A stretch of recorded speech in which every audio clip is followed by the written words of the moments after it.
All right. Hello, everybody. Hope you're doing well on this Friday. Just taking a little mini lunch break here to just come on here for a few minutes and share with you my thoughts on a Criterion Collection release that came out this week, and it is Cooley High. So I'm using this StreamYard live stream format for a couple of reviews this week for purposes of expediency to get my thoughts out there on these last couple of titles that have been released from the Criterion Collection for 2022.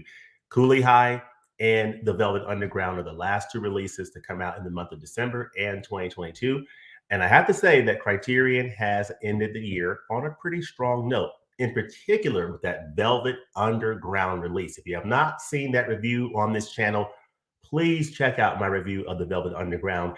And even more importantly, do yourself a favor and pick up that release. The Criterion Collection 30% off sale runs through, I think, the 18th of the month. So by the time this video goes up, there may be a little bit of time left to take advantage of that deal. So it's highly recommended, or you may find it on Amazon for a decent price. But in any event, I highly recommend The Velvet Underground. It's one of the best rock documentaries you'll ever see. And this is another release from the Criterion Collection that I really enjoyed. It is Cooley High. It is the 1975 film from director Michael Schultz.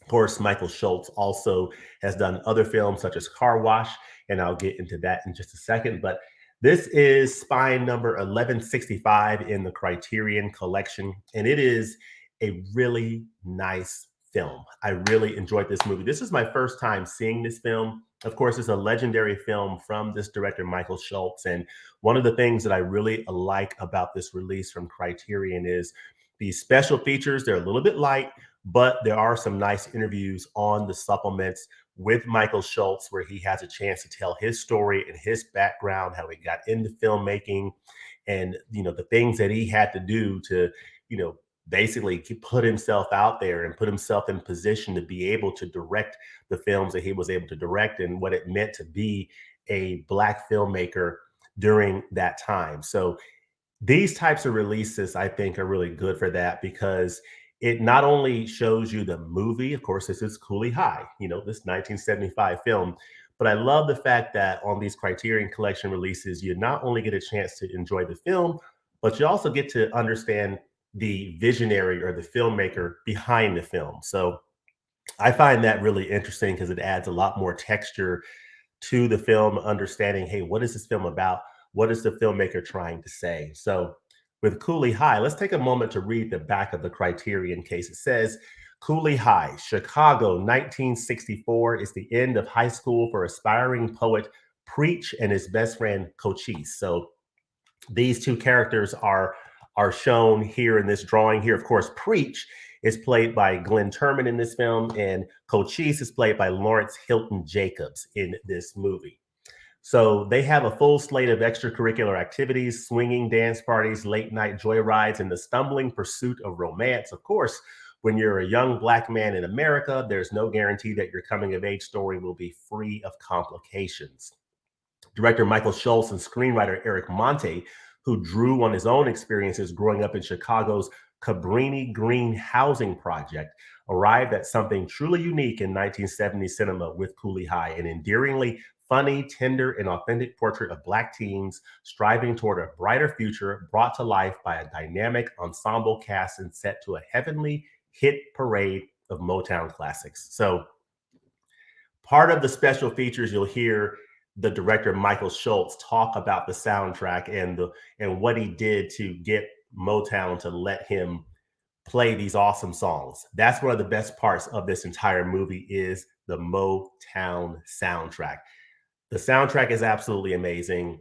He got an amazing deal to be able to use that music in this film, because at that time, those Motown songs weren't valued in the way that they're valued today. So he was able to, get the ability to, get the rights to have those songs in this movie for a pretty low price. And that's a great part of this film, in addition to just the authenticity of this film. It takes place in Chicago in the 1960s. This is a 1975 film, but it is set in the 60s.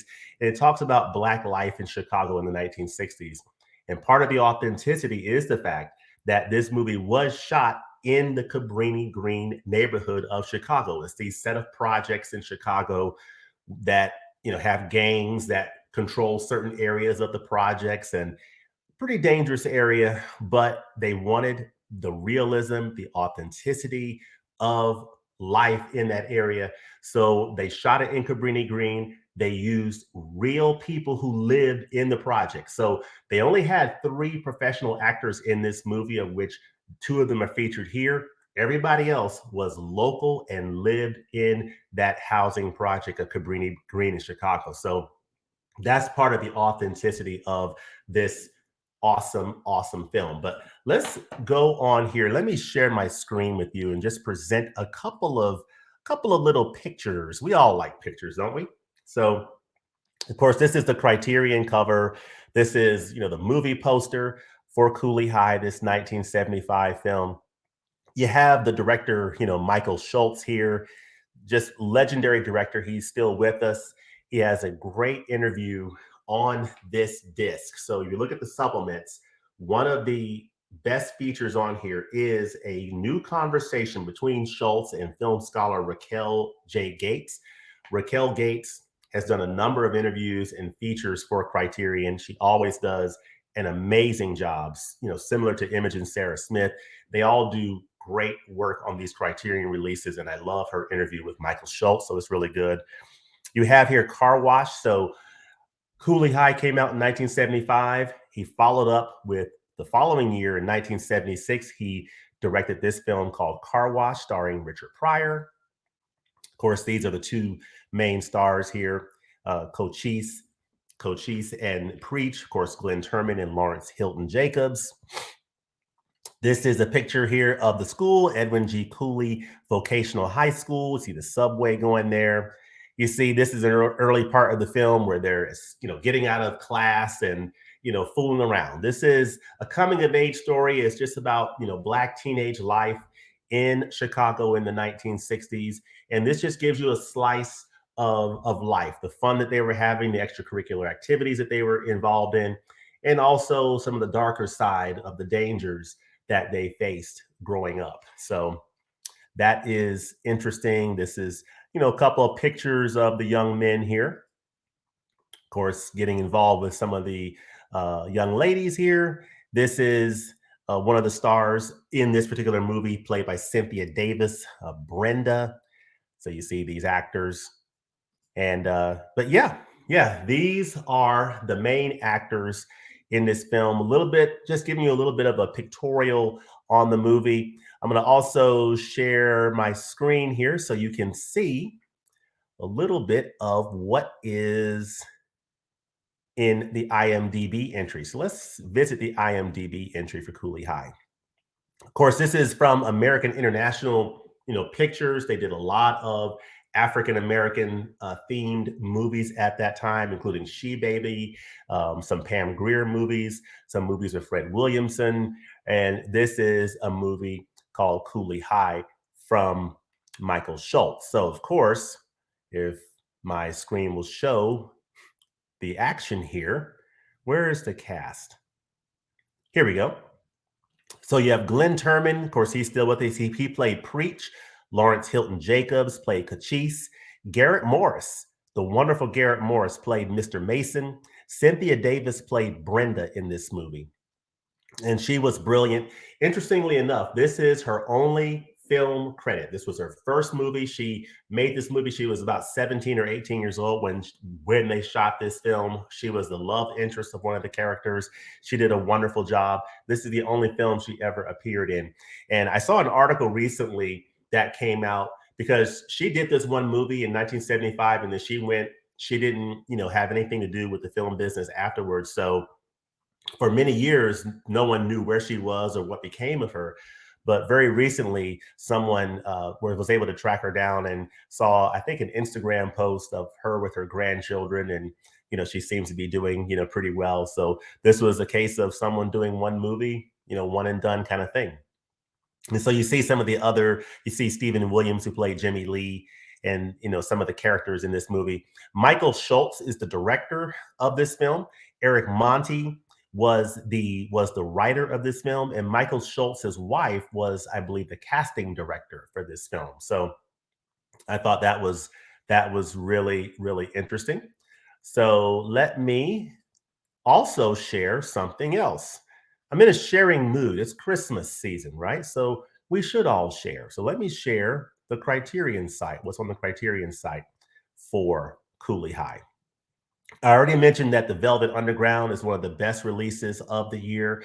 I'm not sure where it will fit in my top 10 or honorable mentions. I don't necessarily think it'll crack the top 10, but it will most likely be at least an honorable mention. So stay tuned for my top 10 Criterion Collection releases of the year. The Velvet Underground has a good chance of being mentioned. So stay tuned for that. But we're talking about Cooley High today. Michael Schultz. This is his only film in the Criterion Collection. So to date, so this is his first film in the collection. It is Spine 1165. And we are getting a new restored 4K digital transfer, which, by the way, this film looks great on this Blu-ray disc. Very nice looking disc, supervised by the director Michael Schultz, and it has an uncompressed monaural soundtrack. So it looks good. And with that nice Motown soundtrack, it sounds good as well. So rest assured that technically this is a nice, very fine Blu-ray disc. I really was touched by how clean the image looked. I mean, it is a beautiful looking disc. And if I were to, I think if I were to read on the inside, it says about the transfer. So it says Cooley High is presented in its original aspect ratio of 1.85 to 1. This new digital transfer was created in 4K resolution on a laser graphics director film scanner from the 35 millimeter original camera negative. So it's from the original negative. Love seeing that. And you can definitely tell based on the quality of the transfer and the way it looks on this Blu-ray disc. Looks great. The music sounds great on this monaural, on uncompressed monaural soundtrack. So high marks on the technical aspects. I mentioned this new conversation between Schultz and film scholar Raquel Gates. Very good discussion. There's a program on the making of the film that you should definitely take a look at. And then there's over an hour long panel discussion from 2019 that was at the Academy of Motion Pictures Arts and Sciences that featured Schultz, filmmaker Robert Townsend, and some other actors who were involved in the film. You also get in this release. This is, of course, so let me come out of here and go full screen so you can see what I am sharing here. But this is, of course, you see here Cooley High, the disc. This is what you see on the inside. This is the pamphlet, and this is the interior. You see that bus scene where they're riding the back of the bus. And then on this pamphlet here, there's a quote from the film that you'll want to take note of. We were friendly a long time ago, laughing, rapping, chasing girls, obeying no laws except the ones of caring. Basketball days and high nights, no tomorrows, unable to remember yesterday. We live for today. That's the quote on this here. On the back, you see information on the transfer. And on the inside, you have Young, Gifted, and Black, a very nice essay here from Craig Barboza. And you see some nice pictures that are included on the insert. So that's nice. The cast and the crew credits. So very nice stuff going on the inside with a nice essay. You have that nice interview with Raquel Gates and Michael Schultz. You have that hour-long program from the Academy, and you have a making of. So overall, it's a pretty nice package from the Criterion Collection. It's not loaded with special features, but it has enough information on there for you to get an appreciation for Michael Schultz's, journey as a filmmaker, where he came from, and what inspired him to make this movie, and what it led to afterwards. And it's also nice to hear from the actors, in current day, and their experiences in making this movie. So I really enjoyed that. So overall, this is definitely recommended. I definitely recommend picking this up on a future sale. It is Cooley High, the 1975 film from Michael Schultz. It comes in at Spine 1165 in the Criterion Collection, and it comes with a very high recommendation. Let me know in the comments section if you've seen Cooley High, and if you have, what do you think of this movie? What do you think of this film? What do you think of Car Wash and other films from director Michael Schultz? And what do you think of films from this period of time, from the mid 1970s, from the 1970s in general? For me personally, the 1970s is my favorite period in all of cinema. I love seeing films from that period of time, and because they represent nice time capsules of a time that once was but is no longer, which I guess can be said about any decade, films from the 1950s or 60s, but or 40s or whatever. But I really love that period, the 1970s, and films that give us a nice time capsule of that period. And this movie is set in the 1960s, but it was made in the 1970s. So really enjoyed this particular movie. But let me know in the comments section what you think about this film and director Michael Schultz's work, and what other titles you are getting as we are wrapping up the year. 2022 is almost in the books. We're almost headed to Christmas and into 2023. Let me know what you're picking up to wrap up the year. As always, thanks for watching, and we'll look forward to seeing you next time at the movies. Peace.